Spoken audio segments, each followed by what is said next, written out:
The scripture says the spirit of faith is in our words. When you say, I am blessed, I have favor, I'm coming out of debt, angels go to work. Good breaks will find you. The right people will track you down. And you can think positive, you can believe for favor, that's good, but nothing happens till you speak. The miracle is in your mouth. There is healing in your mouth. There is freedom in your mouth. There are new levels in your mouth. Negative thinking is a major problem because you've got to get control of this. You actually can control what this does. No one else is in charge. If the devil is in charge, it's because you gave him permission. You allowed him in. If God is operating up there, it's because you gave him permission. You allowed him in. It's a very, listen to me, it's not a magic trick, man. If you want to be successful, you have to get control of this. Like I was telling her earlier, look, you can eradicate negative thinking from your life. Now, it's not going to say you're not going to ever have a negative thought. That's not human. I have them, but I don't have them nowhere near as frequent as I used to because I learned what they are, how they work. I get rid of them. I don't have time for you. I'm on a positive track. I got things I'm trying to accomplish. I'm trying to be successful and I'm trying to be happy. If you're trying to be successful or happy, you have no room for negativity. The best way to mask yourself from negativity every morning is to start with gratitude. I'm telling you, man, it's a very simple process. Now, there are some books that you can buy. There's Norman Vincent Peale's The Power of Positive Thinking. It's a very old book. It's only in paperback. It's called The Power of Positive Thinking by Norman Vincent Peale. I read this book when I was 20. It started the process to changing my life. Then I read a book called The Magic of Thinking Big. It's by David Schultz. This just trains you how to think big. You know, it doesn't take any more brain power to think big than it does small. Big thinking gets rid of negativity. Dreams and visions gets rid of negativity. But you got to remember, man, that you operate. When you pray, God ain't the only one here to pray. The devil is listening to you. So his job is to dissuade you. His job is to keep you off track. Devil ain't got but one job. He don't want you to be successful. He don't want you to discover your dreams. He don't want you talking to God. So he get busy. He get busy. He busy, man. He send people your way all the time. He all over the internet. He all over social media. The devil got imps. He got people work for him all the time. All they do is just do what he say. Say something funky about her. Yeah. But you can control this part. Now, what you cannot do is bury yourself by using your success compared to other people. See, because here's the danger. Let me teach you this. Success is not how far you got. Because, see, you're going to be disappointed all the time. Because somebody always further than you. So now you'll forever be disappointed. Success ain't how far you got. Success is how far you got from where you started. That's your success. That's yours. You can be successful. But if you constantly looking at somebody else, if I look at Oprah money, I start feeling bad about me. Because I ain't got Oprah money, man. Oprah got $1 billion. I don't have nowhere near no $1 billion. But you mean to tell me that I ain't smart enough to go? The daily, you have to prime yourself. You have to do something for 10 minutes minimum. If you don't have 10 minutes, you don't have a life. And ooh, that's so good. I mean, I just like, you got to do it, right? That's good. If you don't have 10 minutes, you don't have a life to give to priming yourself. That's right. You And if you want a prime life, you want a beautiful life, Yeah. a beautiful family. Oh, I love that you But say I do. that. It's the first time I wake up in the morning. Yeah. People always ask me, how do you so up all the time? But part of it is I attend all these seminars. I teach all this. But the real reason is you prime yourself. I prime myself. That's what I've done for years. It's like I changed my body, this radical breathing pattern or movement. There's many ways to do it. But then I do it for 10 minutes, and I do it. It usually goes more because I'm enjoying it. Yeah. But 10 minutes is how I get myself to do it. 3.5 minutes of pure gratitude about 3 things. And I pick one of those 3 to be simple because I don't want to be the astronaut that, he went to the moon, that was his idea of adventure, and then they all come back and were depressed because what do I do for the rest of my life? Yes. So the wind in my face, my children's faces, anything. And the reason for gratitude is the 2 emotions that mess us up the most are fear and anger. Yeah. And you can't be grateful and fearful simultaneously. They don't go together. And you can't be angry and grateful simultaneously. So if you literally start your day cultivating that, this is the part I was talking about creating a highway to happiness. Yeah. And then I do 3 minutes of my 3 to thrive? What are 3 outcomes or results I'm really committed to, and I see them as done and fulfilled? And in 10 For minutes, that day? I usually get something at 6 months, 12 months out. Something that's a little bigger. And then what I feel is fulfilled and done, and I get thanks for it. And you're at the end of those 10 minutes, and usually it's 15 or 18 for me, I am so wired. Now, I've done that for years. It's been the basic. What's different with suffering is measuring it moment to moment over. And then the third one for me is, okay, how do I love more? Love to me is an action. It's not a word. It's not an emotion. It's like, if you love, you act accordingly. So love, and what can I do in a loving way, and then what can I be grateful for? And that little 3-step process ends the suffering. 70% of the time, people live in stress, and living in stress is living in survival. Now, all organisms in nature can tolerate short-term stress. You know, a deer gets chased by a pack of coyotes. When it outruns the coyotes, it goes back to grazing and the event is over. And the definition of stress is when your brain and body are knocked out of balance, out of homeostasis. The stress response is what the body innately does to return itself back to order. So you're driving down the road, someone cuts you off, you jam on the brakes, you give them the finger, and then you settle back down and the event is over and boom. Now everything's back to normal. But what if it's not a predator that's waiting for you outside the cave, but what if it's your coworker sitting right next to you? And all day long, you're turning on those chemicals because they're pushing all your emotional buttons. When you turn on the stress response and you can't turn it off, now you're headed for disease because no organism in nature can live in emergency mode for that extended period of time. It's a scientific fact that the hormones of stress downregulate genes and create disease, long-term effects. Human beings, because of the size of the neocortex, we can turn on the stress response just by thought alone. We can think about our problems and turn on those chemicals. That means then our thoughts could make us sick. So if it's possible that our thoughts could make us sick, is it possible then our thoughts could make us well? The answer is absolutely yes. All of you have targets, things that you're after. If you're going to get a new result, if you're going to grow your business, if you're going to be able to support your mom, if you're going to get rid of the anxiety, if you're going to be able to overachieve and not have all that fear inside of you, you obviously need to get a new result. You're going to have to get new action. We all know that. You don't get new results with old action. What human beings can do is amazing. What they will do is usually disappointing. It's not because we're not capable of it. It's because we don't have new actions because we get in certain emotional states that dominate us, like anxiety, like fear of failure. So if you're in a state of fear, you're going to behave very differently and get very different results than if you were in a place of being courageous or bold or warm or connected or playful, any of those. So the most important key to changing your life in any situation is to change results, you got to change behavior. But to change behavior, you got to change the emotional state you're in.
The fact is this, you are playing the program 95% of the day, meaning your life is a printout of your program.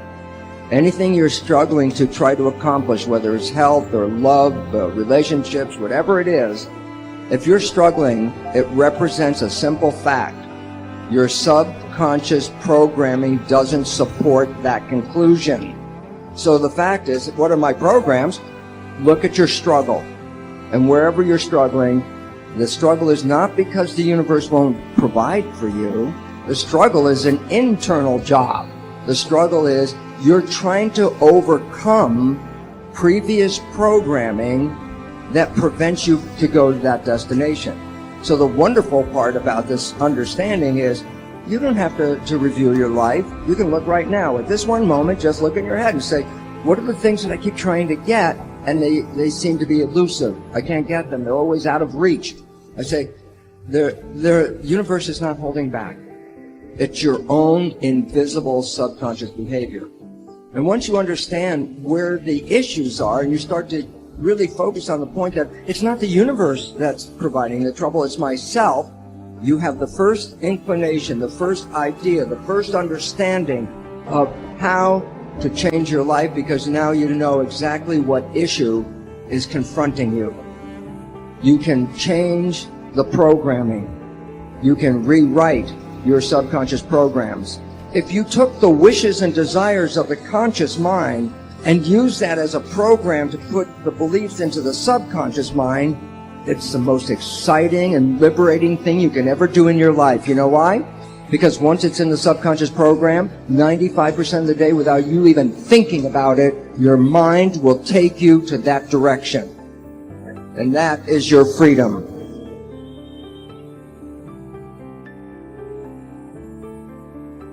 I define concentration as the ability to keep that awareness on one thing for a prolonged period of time.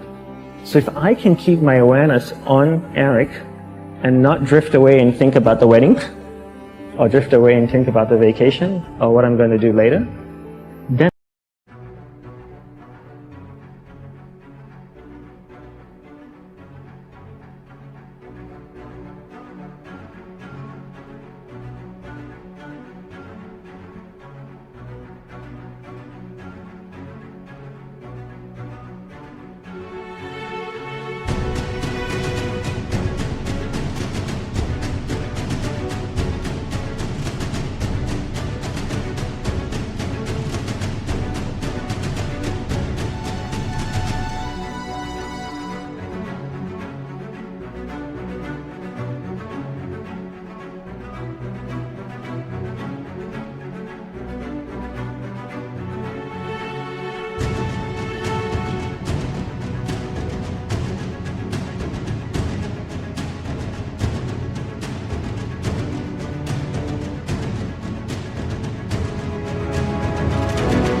I'm concentrating on Eric.